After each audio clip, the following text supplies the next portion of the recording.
Hi friends, आज के আমি বানাবো রাজস্থানি স্ন্যাক্স মুগ মশালা মটনা। বর্ষা তো প্রায় যায়, তবে একটু একটু বৃষ্টি কিন্তু ওকে দিচ্ছে, আর গরম গরম চায়ের সাথে এরম স্ন্যাক্স দারুণ জমে যায়। আমি 250 গ্রাম মুগ ডালকে 5 ঘন্টার জন্য ভিজিয়ে রেখেছিলাম। 5 ঘন্টা ভেজানোর পর আমি মুগ ডালটাকে খুব স্মুথ একটা পেস্ট বানিয়ে নিয়েছি গ্রাইন্ডারের সাহায্যে। দেখুন কি সুন্দর একটা স্মুথ পেস্ট তৈরি হয়েছে। এইবার আমি একটা বাটির মধ্যে এই মুগ ডালের পেস্টটাকে ঢেলে নেব। এই মুগ ডালের পেস্টের মধ্যে আমি দিয়ে দেব 2 কাপ পরিমাণ সুজি। আপনারা পরিমাণ মতো দেবেন। এই সুজি আর মুগ ডালের মিশ্রণের মধ্যে আমি অ্যাড করে দেব ময়দা। ওই একই কাপের 2 কাপ পরিমাণ ময়দা। এটাও কিন্তু আপনারা পরে যদি ডোটা মাখার সময় ময়দা লাগিয়ে দিতে পারেন। এবার আমি এতে দিলাম একটু কালো জিরে, তার মধ্যে আমি দিলাম একটু জোয়ান। এই জোয়ানটা একটু হাতে ঘষে দিলাম যাতে স্মেলটা আরও সুন্দর বেরোয় এবং টেস্টটাও আসে। একে একে আমি এর মধ্যে দিয়ে দিলাম কিছুটা কসুরি মেথি, এটাও কিন্তু হাতে একটু ডলে দিয়েছি। এবার আমি এর মধ্যে দিয়ে দেব পরিমাণ মতো লবণ। আপনারা কিন্তু লবণটা টেস্ট ওয়াইজ দেবেন। আমি 1 চামচ দিয়েছি, এটাই যথেষ্ট ছিল। লবণের পর আমি দিয়ে দিলাম হলুদ গুঁড়ো, এটা রঙের জন্য এবং স্বাদ তো দেয় অবশ্যই। হলুদের পর আমি দিয়ে দিলাম লঙ্কার গুঁড়ো। স্ন্যাক্স একটু চায়ের সাথে ঝাল ঝাল না হলে মানায়। আপনারা কিন্তু এই লঙ্কার গুঁড়োটা আপনাদের স্বাদ মতো দেবেন। এইবার এই সমস্ত কিছুর মধ্যে আমি ময়ামের জন্য দিয়ে দিচ্ছি সাদা তেল। আর হ্যাঁ, আরেকটা কথা, আমি কিন্তু এর মধ্যে জল ইউজ করব না, এগুলোকেই মাখবো। সব কিছুকে খুব সুন্দর করে মেখে নিয়ে দেখুন একটা রুটির মতো ডো তৈরি করেছি। এবং এটাকে সফট রাখবার জন্য আমি এর মধ্যে দিলাম একটু সাদা তেল। এই সাদা তেলটা দেওয়ার কারণ হচ্ছে এই ডোটাকে সফট রাখে আর উপরটা শক্ত হতে দেয় না। দেখুন কি সুন্দর একটা নরম রুটির মতো ডো তৈরি হয়েছে। এবার আমি ডো থেকে আমার পরিমাণ মতো কিছু লেচি কেটে নেব। আস্তে আস্তে সমস্ত লেচি কাটা হয়ে গেল। দেখুন প্রায় আমি অনেকগুলো লেচি পেয়েছি এখান থেকে, আর এতে আমার সবার হয়ে যাবে এবং আমি স্টোরও করতে পারবো। এবার এই এক একটা লেচিকে আমি বেলে নিলাম। গোল হওয়ার প্রয়োজন নেই, যারা প্রথম শিখছো তাদেরও বলছি গোলের দরকার নেই। এবার আমি বেলা লেচিগুলোকে দুটো হাতের সাহায্যে এরকম রোল করে নেব। একটু তেল নিয়ে নেবে, তাহলে এই রোলটা করতে সুবিধা হয়। এবার আমার একটা লাগবে কি জানেন, অস্ত্র, ছুরি।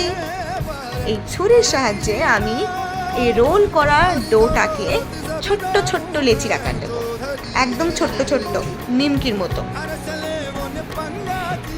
এক একে আমি প্রত্যেকটা ডোকে কিন্তু এরকম বেলে রোল করে প্রত্যেকটাকে আমি ছোট্ট ছোট্ট ছুরির সাহায্যে ডো করে নিয়েছি। এই ডোটা কিন্তু মাস্ট, এবং তেল ব্যবহার করবেন তবে কিন্তু খুব সুন্দর হবে। এইবার আমি ছোট্ট ছোট্ট ডোগুলোকে হাতের সাহায্যে এবং তালুর সাহায্যে পাতলা পাতলা করে মাটনার শেপ দেব। দেখুন তালু স্পর্শ করে এই মাটনার শেপ আমি দিচ্ছি। এবং মাথায় রাখতে হবে যেন প্রত্যেকটা পাতলা হয়, কারণ পাতলা না হলে কিন্তু ক্রিস্পি হবে না। তাই যতটা পারবেন প্রেস করে করে পাতলা করে নেবেন তালুর সাহায্যে। এইভাবে আমি প্রত্যেকটা ডোয়ের ছোট্ট ছোট্ট লেচিকে তালুর সাহায্যে প্রেস করে করে মাটনার শেপ দিয়েছি। দেখতে পাচ্ছেন, দেখেছেন ওইটুকু মুগ ডাল বাটা, সুজি আর ময়দা দিয়ে আমি এক থালা মাটনা পেয়েছি, এবং এটা স্টোর করেও রাখা যায়। আমি তো এটাকে একটা বক্সের মধ্যে প্রায় 1 মাস ধরে রেখে খাবো। এবার কড়াই গরম হয়ে গেছে, দিয়ে দিচ্ছি পরিমাণ মতো সাদা তেল, এবং এটা কিন্তু ডুবো তেলে ভাজতে হবে, তাই তেলটা একটু বেশি লাগবে। তেলটা গরম হয়ে গেছে, আপনারা দেখতেই পাচ্ছেন। এবারে আমি গ্যাসের ফ্লেমটাকে কম করে দেবো, হাই রাখবেন না, পুড়ে যাওয়ার একটা চান্স থাকে।